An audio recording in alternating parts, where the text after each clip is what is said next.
আসসালামু আলাইকুম। উপন্যাস আবিরের স্প্যারো, পর্ব ১। লেখনীতে সালমা চৌধুরী। নিস্তব্ধ নিশি এক অদ্ভুত নীরবতায় চারপাশ ছড়িয়ে আছে। মনে হচ্ছে বাতাসও যেন ক্লান্ত হয়ে থেমে গেছে। দূরে কোথাও ঝিঝি পোকার একঘেয়ে ডাক নিস্তব্ধতার মাঝে আরও গভীরতা এনে দিচ্ছে। চাঁদের স্নিগ্ধ আলো মাটিতে রূপালী পর্দা বিছিয়ে রেখেছে। মাঝে মাঝে ঘাসের ফাঁক দিয়ে শিশিরের ফোঁটা গড়িয়ে মাটির বুকে নির্দ্বিধায় মিশে যাচ্ছে।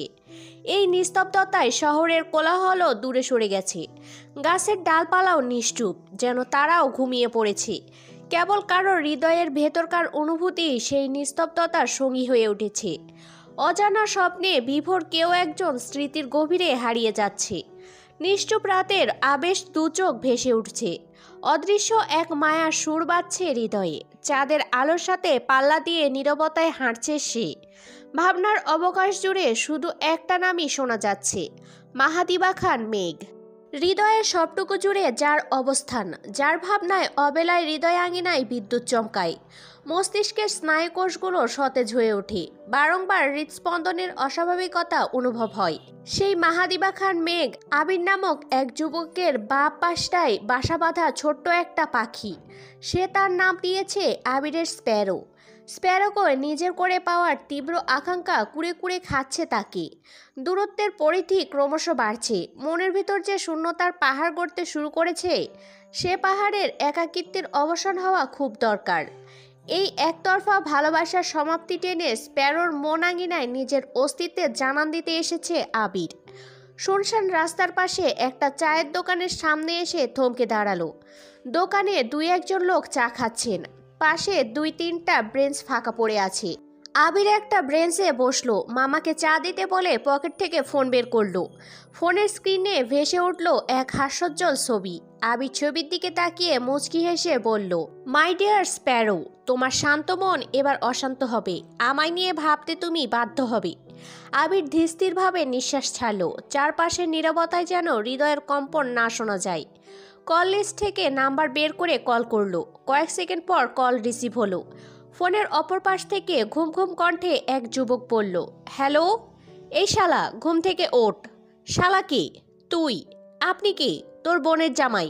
মানে কী সব বলছেন? আবির মোলায়েম কণ্ঠে ডাকলো, তানভীর ভাই আমার, মঙ্গল গ্রহ থেকে ফিরে এসো এবার। তানভীর ঝটপট করে শোয়া থেকে উঠে বসলো। ফোনের স্ক্রিনের দিকে তাকিয়ে নম্বরটা দেখলো একবার।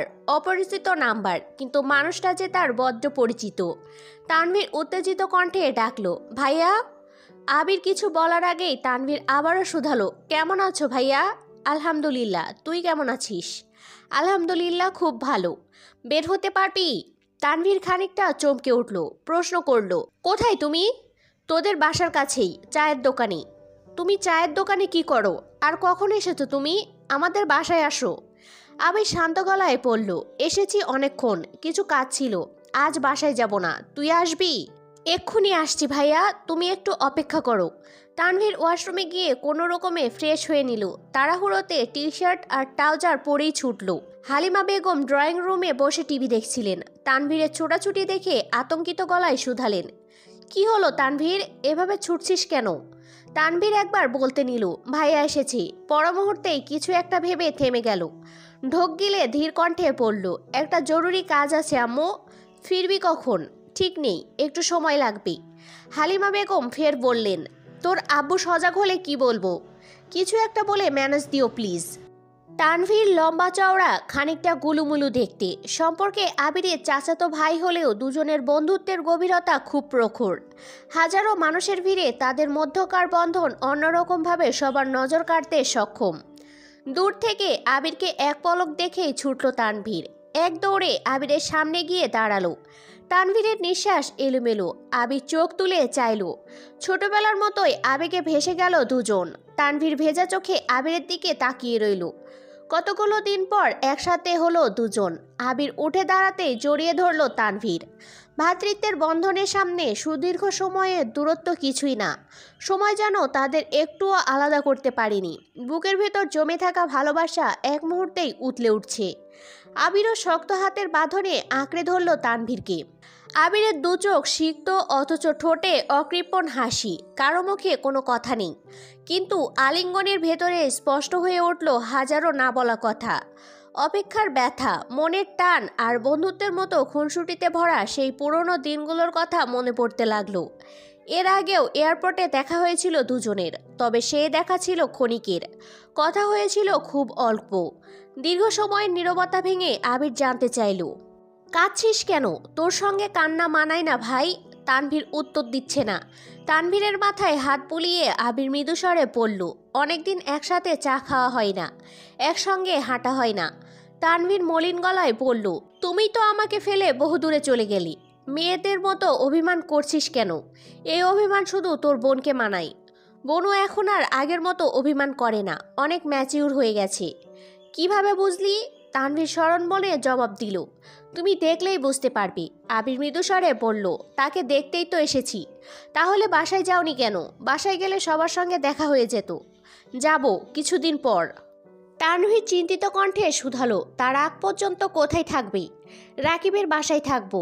তানভীর চাপা নিঃশ্বাস ছেড়ে বলল, ওই বাসায় থাকাটা কি খুব দরকার? তুমি তো আমার সাথেই থাকতে পারতে। বড় আব্বু জানতে পারলে মন খারাপ করবেন না? সমস্যা নেই, আব্বু জিজ্ঞেস করলে সত্যিটাই বলবো। রাকিব খুব করে চাচ্ছিল তাকে যেন কিছুদিন সময় দেই। তাছাড়া অফিসের কিছু কাজ আছে, একসাথে থাকলে টুকটাক কিছু প্ল্যানিংও করা যাবে। তোমার যা ভালো মনে হয়। আবির আর তানভীর চা খেতে খেতে গল্প করতে লাগলো। কত শত না বলা কথা জমে আছে মনের কোণে। জোয়ার ভাটায় কাটানো দিনগুলো এখন কেবল স্মৃতির পাতায়। গল্পের এক পর্যায়ে আবির জিজ্ঞেস করলো, মেয়ে কেমন আছে? তানভীর মুচকি হেসে জবাব দিল, সে খবর আমার থেকে নেবে কেন? নিজেই না হয় নিও। ও কি আমার কথা মনে করে? তুমি কে? তোমার কথা মনে করবে কোন দুঃখে? আবির কিছুটা ক্ষিপ্ত হলো, রাগী স্বরে বলল, তোর বোনকে বিয়ে করব আমি, তারপর বলিস আমি কে। তানভীর আনমনে হাসলো, আর চোখে আবিরকে এক নজর দেখে শান্ত কণ্ঠে বলল, আমার বোনের জন্য এরকম বিয়ের অফার প্রতিদিনই আসে, লিস্ট চেক করে বলতে হবে তোমার সিরিয়াল কত। আবির রাগান্বিত কণ্ঠে বলল, সিরিয়াল? তোর সিরিয়ালে টানা নানা করে ফেলবো। সব সিরিয়াল ব্রেক করে তোর বোনকে আমার করে নিব, দেখে নিস। ও তাই? তানভীরের কণ্ঠস্বর ভারী, গম্ভীর গলায় ফের বলল, এই তোমার যোগ্যতা?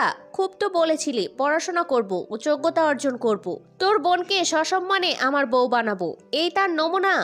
আবির ভ্রু কুচকালো, বক্রদৃষ্টিতে তানভীরের দিকে কিছুক্ষণ তাকিয়ে রইল। তানভীর গুরুগম্ভীর হাবভাব কিছুক্ষণ পরখ করে মৃদুস্বরে বলতে শুরু করলো, ও আচ্ছা, আপনি তাহলে সম্বন্ধীর মুডে আছেন? সরি, ভুলেই গিয়েছিলাম। ভাইজান, আপনি বিশ্বাস করুন আমি ভালো হয়ে গিয়েছি। বস্তা ভরে সার্টিফিকেট অর্জন করে নিয়ে এসেছি। আপনি আর আপনার আব্বাজান মিলে সারাদিনেও আমার অ্যাচিভমেন্ট দেখে শেষ করতে পারবেন না, ইনশাল্লাহ। এখন আমার একটাই লক্ষ্য। তানভীর মৃদু হেসে আবিরের দিকে তাকিয়ে প্রশ্ন করলো, সেটা কি? আপনার বোনকে বিয়ে করে আমার নামের পাশে বিবাহিত ট্যাগ লাগানো, তারপর আপনাদের সামনে বিয়ের সার্টিফিকেট রেখে বলবো, আলহামদুলিল্লাহ, আমি আমার জীবনের সব স্বপ্ন পূরণ করেছি। আমার সাফল্যের খাতা আজ পরিপূর্ণ হলো, যদিও অলিখিতভাবে সাফল্যের খাতায় একটা শূন্যস্থান তখনও রয়ে যাবে। তানভীর ভ্রু নাচিয়ে জিজ্ঞেস করলো, কি? আবির মাথা নিচু করে দাঁত দিয়ে নখ কামড়ে লাজুক ভাব নিয়ে বলল, আমার বাবা হওয়া। আবির কাশতে কাশতে বলল, তোমার ভাবনা এত দূর? কেউ একজন আসুক, ছোট্ট ছোট্ট পায়ে পুরো বাড়ি ছোটাছুটি করুক, আর আদুরে কণ্ঠে বলুক, মামা আমাদের চকলেট এনে দাও। ভালো লাগবে না তোর? আমি তো খুব করে চাই। তানভীর গলা খাগাড়ি দিয়ে বলল, বিয়ের কোনো খোঁজ খবর নেই, এখনই বাবা হওয়ার চিন্তায় আসো। আমার বোন আদৌ তোমাকে বিয়ে করবে তো? আবির ঠোঁট বেঁকিয়ে হাসলো, নিস্পৃহ কণ্ঠে বলল, তোর বোন বিয়ে না করলে আমি তাকে বিয়ে করব। তানভীর কোনো কথা বলছে না। আবির আকস্মাৎ সন্দেহের দৃষ্টিতে তাকালো, চিন্তিত কণ্ঠে শুধালো, বাই এনি চান্স তুই কি আমার নামে বদনাম করেছিস? কি যাতা বলছো? আমি বদনাম করতে যাব কেন? আমি যতদূর বনুকে বুঝি, ওর মাথায় এসব চিন্তাভাবনা একদম নেই। তাছাড়া তোমার সাথে ছোটবেলা থেকে ওর দ্বন্দ্ব লেগেই আছে, তাই বললাম একটু রিস্ক হবে। আবির নিষ্প্রভ কণ্ঠে বলল, যে ভালোবাসায় যত রিস্ক, সে ভালোবাসায় তত বিশুদ্ধ। একটা সময় আসবে যখন তোর বোন আমার জন্য দিওয়ানা হয়ে যাবে, আমাকে পাওয়ার জন্য ব্যাকুল হয়ে উঠবে, ঠিক যেমনটা এখন আমার মধ্যে চলছে। তানভীরের ঠোঁটে প্রাণবন্ত হাসি ফুটল। বুকে আটকে থাকা উষ্ণ নিঃশ্বাস ছেড়ে কোমল গলায় পড়ল, আমার বোনকে সামলে নিও ভাইয়া, ও খুব অবুঝ। তুমি যেমন আমার ভাই, তেমনি মেঘও আমার একমাত্র বোন। তোমার সাথে আমার কেবল রক্তের সম্পর্ক, কিন্তু বনুর সাথে আমার নারীর সম্পর্ক। তুমি যেভাবে বলেছিলে, আমিও তোমায় দেওয়া কথা অক্ষরে অক্ষরে পালন করেছি। বনুর গায়ে একটা আঁচড়ও পড়তে দিইনি আমি। বড় ভাই, বন্ধু, গার্ডিয়ান সব দিক একা সামলিয়েছি। এত দায়িত্ব পালন করতে করতে আমি নিজেকে নিয়ে ভাবতেই ভুলে গেছিলাম। তোমার গচ্ছিত রেখে যাওয়া অমূল্য সম্পত্তি আজ তোমাকে ফেরত দিয়ে দিচ্ছি। প্রণয় ঘরে আগলে রেখো তাকে, যাকে ঘিরে সুখের আবেশে কত শত স্বপ্ন দেখেছ ভরে। আজ থেকে আমার মুক্তি, আমার বোন এখন থেকে তোমার। তাই তোমার ভালোবাসাকে সামলানোর দায়িত্বটাও তোমার। আবির মুচকি হাসল, অতপর মেকি স্বরে বলল, সে না হয় নিলাম, কিন্তু এখন তো চিন্তা হচ্ছে আমার। তানভীর শশব্যস্ত কণ্ঠে আওড়ালো, কি চিন্তা? তোর বোন যদি আমাকে দেখেই বলে আই হেট ইউ, তখন? তানভীর এবার শব্দ করে হাসলো, হাসতে হাসতে বলল, বলতেই পারি।